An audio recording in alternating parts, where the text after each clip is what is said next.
Cette semaine, dans le Macronomètre, nous évaluons une proposition de loi qui propose de donner un peu plus de pouvoir aux directeurs des écoles du public avec une note de 6 sur 10. Alors aujourd'hui, les directeurs d'établissement, ils ont quasiment aucun pouvoir dans le primaire. Ils en ont un peu plus dans les collèges et dans les lycées, mais ça reste un peu anecdotique. Néanmoins, cette proposition de loi, elle propose de donner une autorité fonctionnelle aux directeurs d'établissement du primaire dans le secteur de l'enseignement public. Ça va plutôt dans le bon sens, même si la France reste très en deçà de ce qui se fait dans les pays comparables.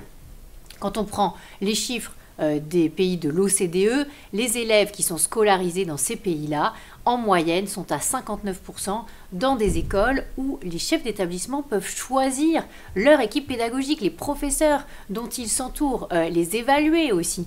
Et 80% et plus de 80% des élèves de 15 ans sont scolarisés dans des écoles dans lesquelles les chefs d'établissement peuvent dépenser leur budget comme ils l'entendent. Ils sont responsables à la fois de leurs dépenses, mais aussi des résultats, de la qualité de l'enseignement. On en est très loin en France, même si le président de la République a esquissé un peu les contours de ce qui pourrait se passer dans les prochaines années.